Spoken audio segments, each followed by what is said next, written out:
What's up, guys? Igor Hernandez here. I'm one of the attorneys at Cornish Hernandez and Gonzalez, where I practice injury law and first-party homeowner property claims. And today we're going to talk about why it is very, very important to get the medical treatment that you need after an accident if you are injured.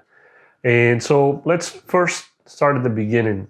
You have a case, or not you have a case, you have an accident, or you have any sort of fall or car accident or things like that, and you're injured, right? It happens. You don't feel good the next day, you're hurting, your back hurts, and you basically say, you know what, I'm gonna tough it out. I don't wanna go to the doctor. I'm gonna tough it out, see if it gets better on its own. I'm gonna just wait and see. I'll put some ice on it, etc., which unfortunately a lot of people do. And then what ends up happening though is that as time goes by, you don't get better. So now you're 2 weeks into it, or 10 days into it, or 3 weeks into it, or whatever the case may be, and you realize, I'm not going to get any better. I am really injured as a result of what happened to me. And then you start treating. And then in that process of starting to treat, you do some treatments, you start feeling better, and then you say, you know what, I just don't want to keep treating. I still hurt. It's a little better. I'd rather be not having to go get treatment. I'd rather be working. I'd rather be doing whatever the case may be.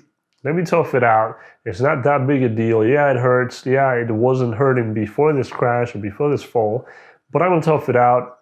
I'm a tough guy, whatever. Well, what happens is the following. You are actually hurt. You actually need the treatment. The person who hurt you is responsible for hurting you and the treatment that you need and that you're gonna need. But because you're deciding to tough it out, you have just dramatically affected your injury case. It basically means that you are now going to receive substantially less money, all things being equal, than if you had actually treated in a consistent fashion to feel better. The reason for that's pretty simple. At the end of the day, the insurance companies are trying to evaluate the same thing that jurors are trying to evaluate, which is how injured is this person and what's the exposure, meaning how much money is this injury worth and how much money is the medical treatment worth, etc. If you have a case that you did not treat in 3 weeks, then it's going to be more likely that a jury or an insurance company are going to look at your case and say, you know what, this person probably wasn't injured in the accident. This person probably wasn't hurt in the case that they were bringing. This was probably unrelated. Maybe something happened 3 weeks later that caused them to be in pain.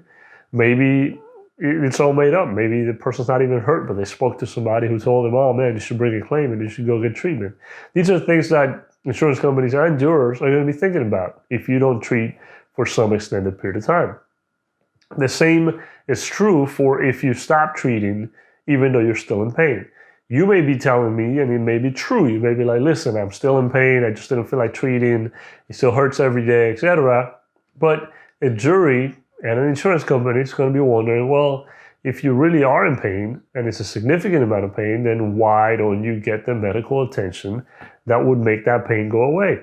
And it's a pretty logical argument. It's a pretty strong argument to say that if I'm severely injured and I'm in a lot of pain, that I would do something to make the pain go away. I would go see medical providers. I would do my medical treatment. I would do the things that would make me feel better.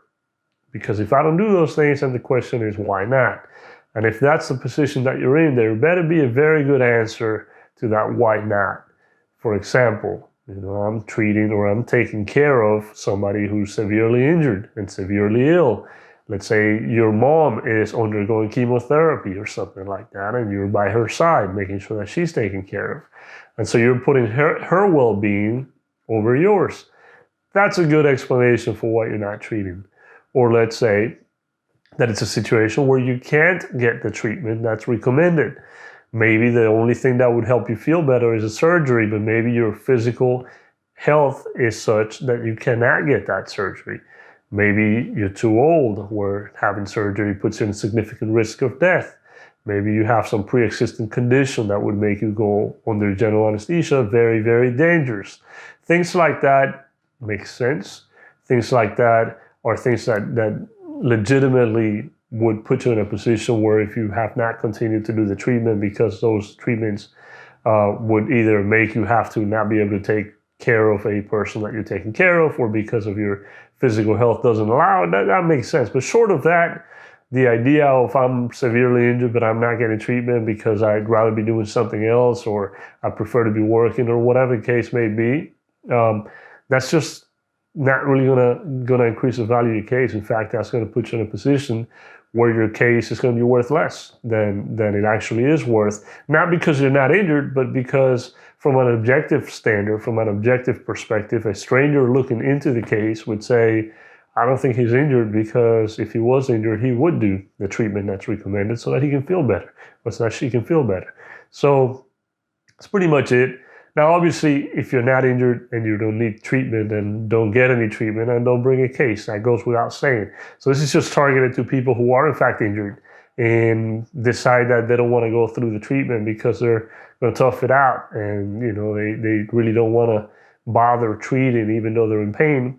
If you do that, you are hurting your case, and there's really no good reason to do that, because at the end of the day, the treatment is going to make you feel better physically, and it's going to increase the value of your case. So there's no reason to be in a situation that you're hurting yourself both physically and the value of your case for no good reason. So anyway, guys, that's it for now, and I will catch you again next time.